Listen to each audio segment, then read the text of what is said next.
Good morning talaga. Thank you, Lord, sa pogi. Ay, este, ang crush ko na nga pala to. Hindi ko na siya crush. Wait, pasilip lang onte. Pucha, ang pogi talaga. Humanda ka.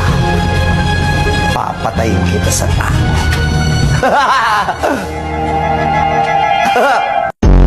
Sayon! Ang ganda. Maganda ba ako, Sayon? Sobrang pangit mo. Saan ka ba nagkaroon ng confidence sabihin yan? Sabihin ko mga sa parents ko. Sige, sabi mo yan ha. Sasabihin ko to kay Papa. Matutuwa yun na best friends na tayo. Sorry, kala ko kasi drawing na naman yung gala eh.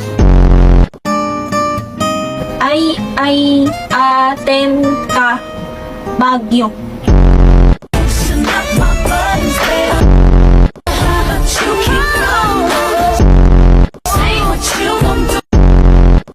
Pagka kasi nang babato ng kulangot, dugyot mo rin eh.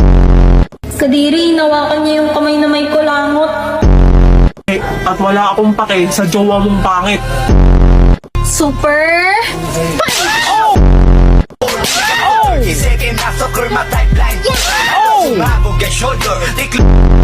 Sinabing ayaw niya sa'yo eh. Huwag di ka tumigil. Hoy, di ba pinsan mo si Desmond? So what? Ay nako, wala na bang ibang pagmumuka? Wala akong pake. Tangina mo ah. Paki ko. Wag na, tagal mo magayos. Ano? Nakapins ko yung pogi.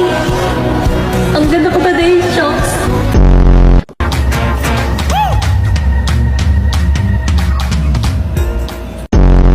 Sorry ah, ang hot ko kasi.